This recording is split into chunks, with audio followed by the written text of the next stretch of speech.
Hello అండి. Welcome to our channel మనసులో మాట. ఇవి వచ్చేసి పొటాటో చిప్స్ అండి. పొటాటో చిప్స్ అంటే ఎవరికి ఇష్టం ఉండదు చెప్పండి. చిన్న పిల్లల దగ్గర నుంచి పెద్దవాళ్ళ వరకు అందరూ ఇష్టంగా తింటారు కదా! సో, నాకు కూడా చాలా ఇష్టం. సో, మా బాబు అయితే వీక్‌కి 3 టైమ్స్ అయినా సరే బయట లేస్ అని, బింగో అని కొనుక్కొని తింటాడు. సో, పిల్లలందరూ మ్యాక్సిమం లేస్, బింగో తింటారు కదా! సో, మీరు అవి తగ్గించాలి అనుకుంటే మాత్రం ఇంట్లో ఒక్కసారి ఇవి ట్రై చేయండి. టేస్ట్ అయితే చాలా బాగున్నాయి. సో, బిగినర్స్ ఫస్ట్ టైం ఎవరైతే ట్రై చేస్తున్నారో వాళ్ళు ఈ మిస్టేక్స్ అవాయిడ్ చేస్తే మాత్రం చిప్స్ అయితే ఇంకా మంచిగా వస్తాయి. సో, ఆ మిస్టేక్స్ ఏంటో మీరు తెలుసుకోవాలనుకుంటే వీడియోనైతే ఎండ్ వరకు చూసేయండి. సో, పొటాటో చిప్స్ నేను డిప్లొమా చదివినప్పుడైతే బేకరీలో ఎక్కువ కొనుక్కొని తినేవి ఏమన్నా ఉంటే పొటాటో చిప్స్ అండి. కానీ వాళ్ళు వేరే స్టైల్‌లో చేసేవారు. సో, ఇవి ఇలా చేసుకుంటే మాత్రం మనకి ఎక్కువ రోజులైతే నిలవ ఉంటాయి. ఎప్పుడు కావాలితే అప్పుడు మనం తీసుకొని ఆయిల్‌లో ఫ్రై చేసుకుంటే సరిపోతుంది. సో, ప్రాసెస్ అయితే చెప్పేస్తాను. మీరు చిప్స్ చేసుకోవాలి అనుకుంటే మాత్రం పెద్ద సైజు బంగాళదుంపలైతే తీసుకోండి. సో, నేను ఇంట్లో ఉండే బంగాళదుంపలతో ట్రై చేస్తున్నాను కాబట్టి నా బంగాళదుంపలో చిన్న సైజు కూడా ఉన్నాయి. మీరు పెద్ద బంగాళదుంపలు తీసుకుంటే యూజ్ ఏంటంటే మీ చిప్స్ అనేవి పెద్దగా వస్తాయి.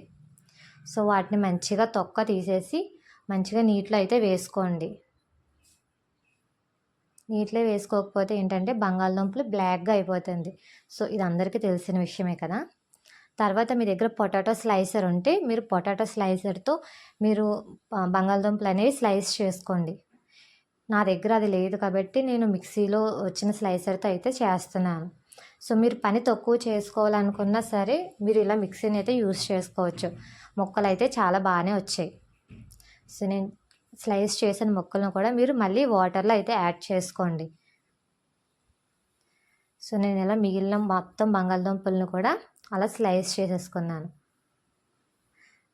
మీరు పెద్ద సైజు బంగాళదుంపలు తీసుకోవడం ఏంటంటే చిప్స్ అనేవి మీకు పెద్దగా వస్తాయన్నమాట. చూపిస్తున్నాను కదా! వీడియోలో చూపించినట్టయితే వస్తాయి. సో, నేను ఇలా బంగాళదుంపలన్నీ కూడా ముక్కలు చేసేసుకున్నాను. సో, నేను మిస్టేక్ నెంబర్ 2 నేను చిన్నది పెట్టుకున్నానండి బంగాళదుంపల ముక్కలను ఉడకపెట్టుకోవడానికి.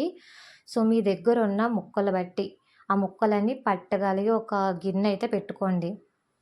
మీ దగ్గర ఎక్కువ ముక్కలుంటే బిర్యానీ గిన్నెలు ఉంటాయి కదా! సో, వాటిలో వాటర్ వేసుకొని సాల్ట్ అయితే యాడ్ చేసుకొని ముక్కలు వేసుకొని ఉడకబెట్టుకోండి.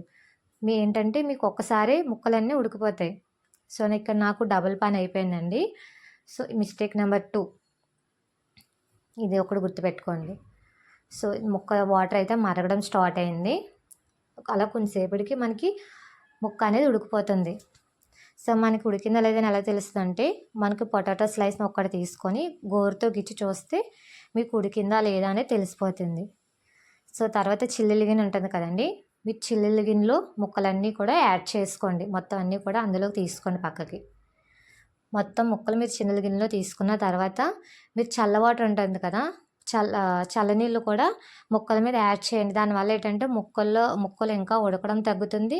అలాగే ముక్క మీకు కొంచెం చల్లగా అవి మీరు ఎండబెట్టుకున్నప్పుడు వేడి అనేది మీ చేతికి తగలకుండా ఉంటుంది. సో, నాకు డబుల్ పని అయిందని చెప్పాను కదా! సో, మిగిలిన ముక్కలు మళ్ళీ సాల్ట్ వేసి ఉడకబెడుతున్నాను. సో, అలా మొత్తం ముక్కలు ఉడికిపోయిన తర్వాత మీకు ఇంటి దగ్గర బాగా ఎండ తగిలే ప్లేస్ ఉంటుంది కదా! ఆ ఎండ తగిలే ప్లేస్‌లో మాత్రం ముక్కలు ఎండబెట్టుకోండి. ఫస్ట్ ఆ ప్లేస్‌ని నీట్‌గా తుడిసేయండి. ఎందుకంటే మొక్కలకి ఈజీగా డస్ట్ పట్టేస్తుంది. ఇదొకటి నేను అబ్జర్వ్ చేసింది.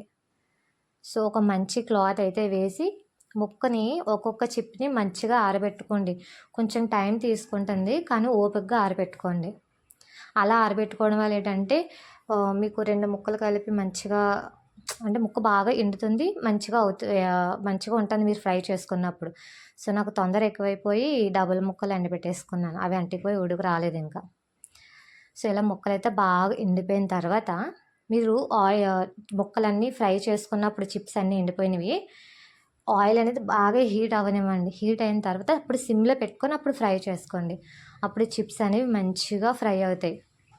సో, మీరు ఫ్రై చేసుకున్న వెంటనే తినకుండా కొంచెం ఆయిల్ అనేది కొంచెంసేపటి తర్వాత తినండి. అప్పుడు మీకు ఆయిలీగా అనిపించదు. సో, ఇంతేనండి. వీడియో నచ్చితే మాత్రం లైక్ చేసేయండి. సో బిగినర్స్ ఎవరైనా సరే ఈజీగా ట్రై చేయొచ్చు. సో మీకు కొంచెం పని అనిపించవచ్చు కానీ సో అవి తిన్నప్పుడు మాత్రం మీరు సాటిస్ఫై అవుతారు. అలాగే మన ఛానల్ సబ్స్క్రైబ్ చేసుకోవడం మర్చిపోద్దు.